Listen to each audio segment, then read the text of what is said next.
अस्सलामुअलैकुम। Maths and NTS tricks में आपको खुशामदीद कहते हैं। ये exercise number 10.2 class 8 mathematics question number 3 आज हम सॉल्व करेंगे। क्वेश्चन नंबर 3 है हमारे पास, finding the scale factor in centre of enlargement of the shape. ये हमारे पास जो ओरिजिनल शेप है और एनलार्जमेंट के बाद जो शेप है वो दोनों गिवन हैं, यानी ये ए पार्ट है और ये दूसरा पार्ट है। तो इसमें हम स्केल फैक्टर और सेंटर ऑफ एनलार्जमेंट जो है वो फाइंड आउट करेंगे। तो चलो सॉल्यूशन की तरफ चलते हैं। तो स्केल फैक्टर फाइंड आउट करने के लिए इस तरह आप ग्राफ पेपर पर, इस पर ग्रिड पर आप इसको ड्रा कर सकते हैं, ओरिजिनल शेप को, और जो इनलार्जमेंट के बाद जो शेप है उसको भी आप इस तरीके से ड्रा कर सकते हैं। उसके बाद हमारे पास जो है first of all scale factor. तो स्केल फैक्टर निकालने के लिए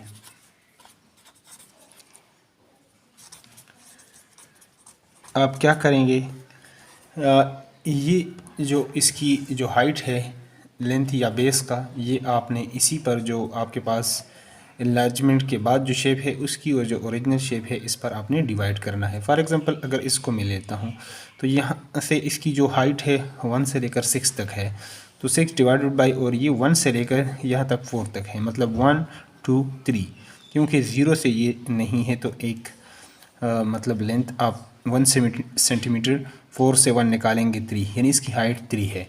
तो इस तरह इसको आप कर सकते हैं, यानी लिख सकते हैं। टोटल आपके जो इनलार्जमेंट के बाद जो है वो 6 सेंटीमीटर है और दूसरा आपके पास 3 सेंटीमीटर, 3 2 जार 6। तो ये आपके पास इसका जो स्केल फैक्टर आएगा वो आपके पास 2 आएगा।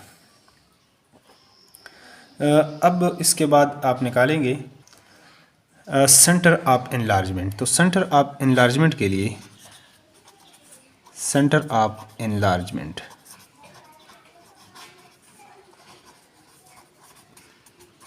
वो कैसे आप फाइंड आउट करेंगे, तो उसको फाइंड आउट करने के लिए,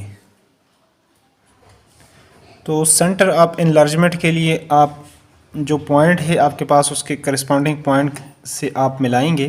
तो centre of enlargement find out करने के लिए यहाँ से ए और ए डैश के दरमियान जो लाइन है ये मैं ड्रा कर लेता हूँ इस तरीके से।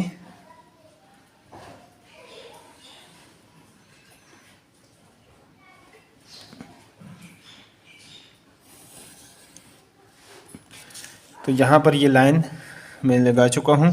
इसके बाद अगर आप बी और बी डैश, यहाँ से अगर आप, ये बी है और ये आपके पास बी डैश है,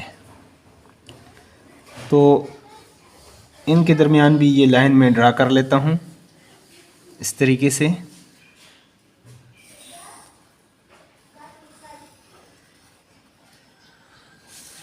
यहाँ से इसको भी मिला दिया।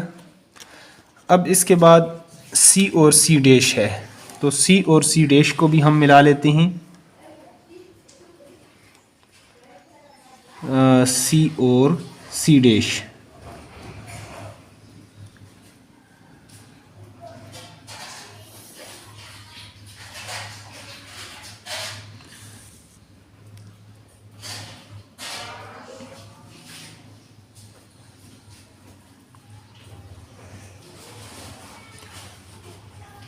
ये तकरीबन इस तरह आप इसको ड्रा कर सकते हैं।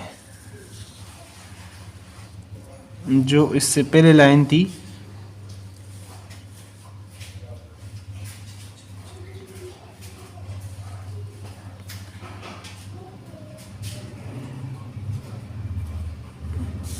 इस तरह। अब इसके बाद डी और डी डैश है, तो उसको भी कर लेते हैं, मिला लेते हैं इस तरह से, उसको भी मिला सकते हैं। डी और डी डैश को, ई और ई डैश को अब मिला लेते हैं।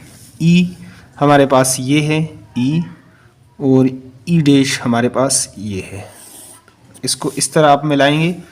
एफ और एफ डैश को भी मिलाना है, तो यहाँ से इसको भी मिला लेते हैं।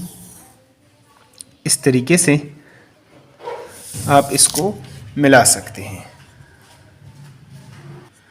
तो इस तरह इन लाइंस को मैंने मार्कर के साथ कर दिया, मिला दिए ताकि ये क्लियर नज़र आ जाए। तो ये हमारे पास जो पॉइंट है उसके कोऑर्डिनेट आएंगे। ये जो सेंटर ऑफ एनलार्जमेंट, यहाँ से भी आप देख लें ये 2 है और यहाँ से भी ये 2 है। तो आपके पास जो एक्स एक्सिस है वो आपके पास आ जाएगा -2, यानी यहाँ पर ये जो -1 -2 -4 -6 इस तरीके से ये एक्स डैश है और ये एक्स एक्सिस वाई और वाई डैश ऊपर, तो ये पॉजिटिव है। तो ये पहली वैल्यू एक्स की ये -2 और वाई की वैल्यू यहाँ पर पॉजिटिव होगी +2। तो सेंटर ऑफ एनलार्जमेंट हमारे पास आएगा -2 और 2। तो यहाँ पर मैं इसको लिख लेता हूँ। हमारे पास जो है सेंटर ऑफ एनलार्जमेंट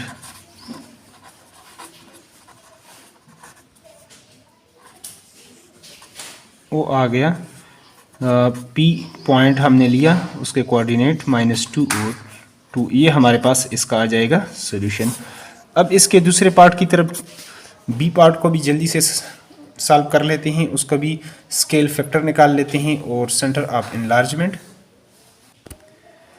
तो यहाँ पर हमारे पास जो दूसरा शेप जो B पार्ट है, यहाँ पर उसके भी ओरिजिनल शेप गिवन है और एनलार्जमेंट के बाद जो है वो शेप B गिवन है, और ये x डैश एक्सिस और ये आपके पास y है, यहाँ पर x और ये x डैश और ये y और y डैश है। तो इसका भी निकालते हैं, स्केल फैक्टर भी निकालते हैं और इन सेंटर ऑफ एनलार्जमेंट। तो चलो सॉल्यूशन की तरफ चलते हैं। क्वेश्चंस को आप देख चुके हैं।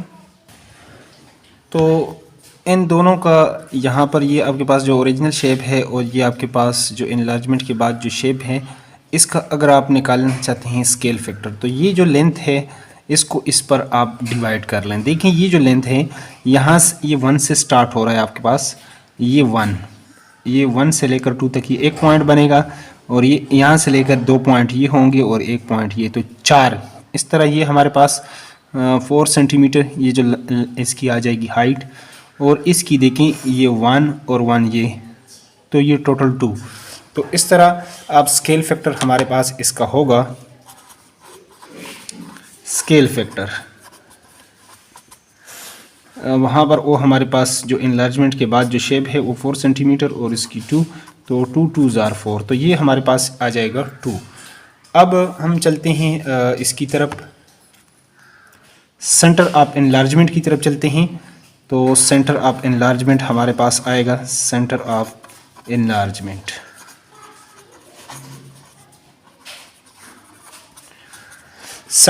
एनलार्जमेंट हमारे पास होगा, यहाँ पर हमारे पास जो पॉइंट्स हैं इसको हम मिला लेते हैं। तो इसके लिए आप A को A डैश के साथ मिलाएं, B को B डैश के साथ और C को C डैश के साथ आप मिलाएंगे। तो यहाँ पर मैं A को A डैश के साथ मिला लेता हूँ। यहाँ पर ये पॉइंट हमारे पास इस तरीके से आएगा। यहाँ पर स्केल अच्छे तरीके से आप रखेंगे ताकि इसमें कोई गलती ना हो, ताकि सेंटर ऑफ एनलार्जमेंट जो पॉइंट्स आपके पास आए तो उसमें भी आपके पास गलती ना हो।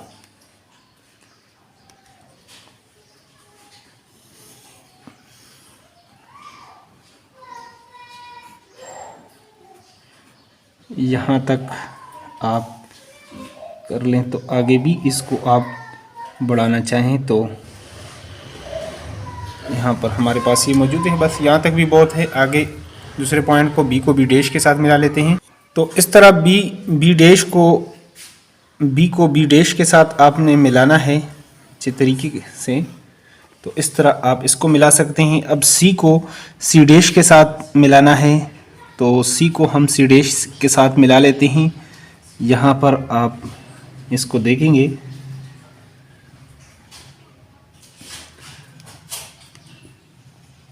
तो यहाँ से मैं इसको भी मिला लेता हूँ। तो ये आपके पास तकरीबन 3 और 1 पर आपके पास ये जो पॉइंट्स इसके आते हैं कोऑर्डिनेट वो आ जाएंगे। इस पॉइंट पर ये मिलते हैं P, और वो आपके पास आ जाएगा 3 एंड x की वैल्यू 3 और y की वैल्यू 1। तो ये हमारे पास हो जाएगा सेंटर ऑफ इनलार्जमेंट। इसके लिए हमारे पास आएगा जो P जो पॉइंट होगा उसके कोऑर्डिनेट होंगे 3 और 1, और यही हमारे पास इसका आ जाएगा सॉल्यूशन। अगले एक्सरसाइज नंबर 10.3 का अगर आप चाहते हैं कि YouTube पर बर वक्त नोटिफिकेशन आए तो उसके लिए वीडियो को लाजमी लाइक करें और चैनल पर नए हो तो चैनल को लाजमी सब्सक्राइब करें। Thanks for watching the video.